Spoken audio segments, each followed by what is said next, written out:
മൻഹൽ എന്ന ഈ സ്ഥാപനത്തിൽ നിന്ന് കിട്ടുന്ന വെള്ളം, ഇവിടുത്തെ കുടിവെള്ളം നിങ്ങളെ ആത്മാവിന്റെ കുടിവെള്ളമാണ്. ആത്മാവിന് ശുദ്ധി തരുന്ന, ആത്മാവിന് ദാഹം തീർക്കുന്ന, ആത്മാവിനെ വിജയത്തിലേക്ക് എത്തിക്കുന്ന വെളിച്ചം കിട്ടാനുള്ള അതിമഹത്തായ സ്ഥാപനമാണ് ഇവിടെ ഉണ്ടാക്കിയത്. അല്ലാഹു സുബ്ഹാനഹു വ തആല അതേ നിലക്ക് നമുക്ക് ഈ സ്ഥാപനത്തെ ആക്കിത്തരുമാറാകട്ടെ. ഈ സ്ഥാപനത്തിന് സഹകരിച്ച മുഴുവൻ ആളുകൾക്കും അല്ലാഹു തആല റഹ്മത്തും ബർക്കത്തും ചെയ്യുമാറാകട്ടെ. മാന്യ സഹോദരങ്ങളെ, ഖിയാമത്ത് നാൾ വരുമ്പോൾ മനുഷ്യന്റെ ഇടയിൽ വിശ്വാസ്യത എന്നുള്ളത് കുറഞ്ഞു വരും. ഹുദൈഫത്തുൽ യമാനി റളിയല്ലാഹു അൻഹു പറഞ്ഞു, ഇതിനോട് റസൂലുള്ളാഹി പറഞ്ഞു, ഹുദൈഫ, ഇന്ന് എവിടെയെങ്കിലും ഒരു വിശ്വാസവഞ്ചന ചെയ്യുന്നവൻ ഉണ്ട് എന്ന് പറഞ്ഞാൽ ആള് വിശ്വസിക്കില്ല. വിശ്വാസവഞ്ചന ചെയ്യുന്ന ഒരാൾ ഉണ്ട് എന്ന് പറഞ്ഞാൽ അങ്ങനെ ഒരാളുണ്ടാവില്ല എന്ന് കരുതി ആരോ വിശ്വാസവഞ്ചന ചെയ്യുന്നവരുണ്ട് എന്ന് പറഞ്ഞാൽ അത് വിശ്വസിക്കാൻ ആളെ കിട്ടാത്ത അത്രയും അധികം നല്ല കാലഘട്ടമാണ് ഇന്ന്. വിശ്വാസവഞ്ചന ചെയ്യുന്നവർ ഇല്ല എങ്കിൽ ഹുദൈഫത്തുൽ യമാൻ റളിയല്ലാഹു അൻഹുവിനോട് നബി സല്ലല്ലാഹു അലൈഹി വസല്ലം തങ്ങൾ പറയുന്നു, ഹുദൈഫ, ഇനിയൊരു കാലം വരും കേട്ടോ, ആ കാലഘട്ടത്തിൽ ഇന്ന സ്ഥലത്ത് വിശ്വാസവഞ്ചന ചെയ്യാത്ത മനുഷ്യനുണ്ട് എന്ന് പറയുമ്പോൾ, ഓ അൽഹംദുലില്ലാഹ്, അത്ഭുതത്തോടുകൂടി അങ്ങനെ ഒരാളെങ്കിലും ഉണ്ടായല്ലോ എന്ന് പറയപ്പെടുന്ന കാലഘട്ടം അവസാനം വരും കേട്ടോ. നീ മനസ്സിലാക്കണം. അതുകൊണ്ട് എപ്പോഴും നീ വിശ്വസ്തനാവണം. ലാ ഈമാന ലിമൻ ലാ അമാനത്ത ലഹു. അമാനത്തില്ലാത്തവന്, വിശ്വസ്തതയില്ലാത്തവന് ഈമാനില്ല. അതുകൊണ്ട് നമ്മൾ ഈമാനുള്ളവരാവണമെങ്കിൽ നമുക്ക് വിശ്വസ്തത വേണം. ചതി പാടില്ല, വഞ്ചന പാടില്ല, കളവ് പാടില്ല, ചീത്ത പറയാൻ പാടില്ല, തെറി പറയാൻ പാടില്ല, ഗീബത്ത്, നമീമത്ത്, ഫസാദ്, ഫിത്ന പറയാൻ പാടില്ല. അതൊന്നും പറയാതെ നമ്മുടെ നാവ് കൊണ്ട് നമ്മുടെ വാക്ക് പറയുന്നത് നല്ലതായി തീരുകയും അതുവഴി നമ്മുടെ ഹൃദയം ശുദ്ധിയായി തീരുകയും വേണം. നാവ് കൊണ്ട് നല്ലത് പറയുമ്പോഴാണ് അത് ഹൃദയത്തിലേക്ക് എത്തുന്നത് കേട്ടോ. നാവ് ശരീരത്തിന്റെ ഭാഗമാണ്, പക്ഷേ ആ നാവ് കൊണ്ട് സംസാരിക്കുന്നതാണ് ഹൃദയത്തിലേക്ക് എത്തുക, അല്ലേ?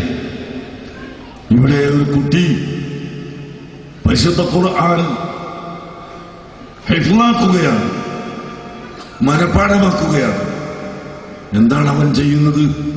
ബിസ്മില്ലാഹിർ റഹ്മാനിർ റഹീം, യാസീൻ വൽ ഖുർആനിൽ ഹകീം, യാസീൻ വൽ ഖുർആനിൽ ഹകീം എന്നിങ്ങനെ ഓതി.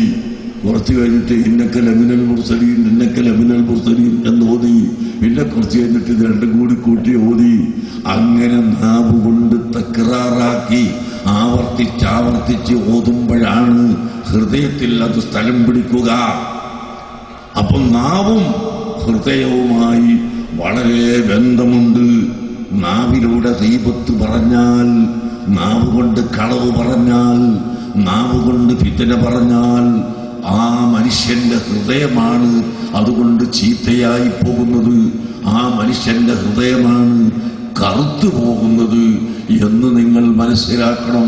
അതുകൊണ്ട് ഇവിടെ ആര് എന്ത് പറഞ്ഞാലും പറയുന്നവർ പറയട്ടെ എന്ന് വെച്ചുകൊണ്ട് നമ്മൾ ശരിയായ നിലക്ക് നമ്മുടെ സുന്നത്ത് ജമാഅത്തിന്റെ പ്രവർത്തനത്തിൽ ഒറ്റക്കെട്ടായി നിൽക്കുകയും സജീവമായി പ്രവർത്തിക്കുകയും ചെയ്യണം എന്ന് ഓർമ്മപ്പെടുത്തി എൻ്റെ പ്രിയപ്പെട്ട ഉമ്മമാരെ, സഹോദരങ്ങളെ, എല്ലാവരും കൃത്യമായി നിസ്കരിക്കണം. ഫർള് നിസ്കാരം കൃത്യമായി നിസ്കരിക്കണം, സുന്നത്ത് നിസ്കരിക്കണം. രാത്രി പാതിര സമയത്ത് എഴുന്നേറ്റ് തഹജ്ജുദ് നിസ്കരിക്കണം. അങ്ങനെ അല്ലാഹു സുബ്ഹാനഹു വ തആലയിലേക്ക് അടുക്കുന്നവരായി തീരാൻ എല്ലാവരും ശ്രമിക്കുക.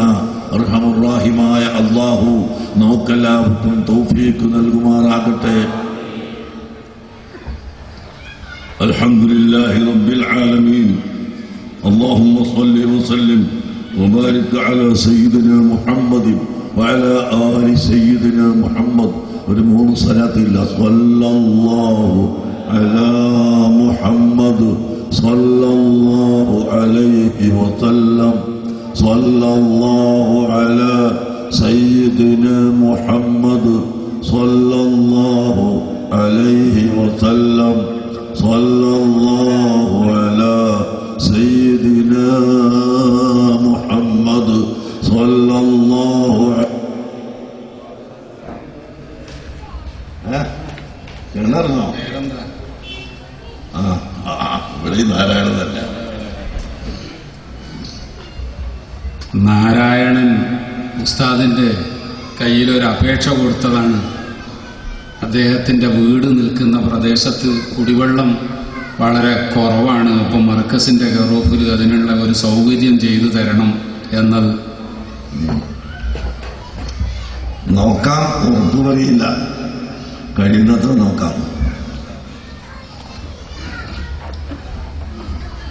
കേരള യാത്രയിൽ കുറ്റിപ്പുറത്ത് 200-ലധികം ആളുകൾ, അന്തേവാസികൾ, വൃദ്ധന്മാരും കണ്ണില്ലാത്തവരും പലരും താമസിക്കുന്നു. അവിടെ നിന്ന് സന്ദർശിക്കണമെന്ന് പറഞ്ഞ് ഞങ്ങൾ സമയം കണ്ടെത്തി അവിടെ കയറിയപ്പോൾ ഇയാളുടെ പേരുള്ള ഒരു നാരായണൻ തന്നെയാണ് ഒരു അപേക്ഷയായി വന്നിട്ട്, ഉസ്താദെ ഞങ്ങൾക്കൊരു കിണർ വേണമെന്ന്.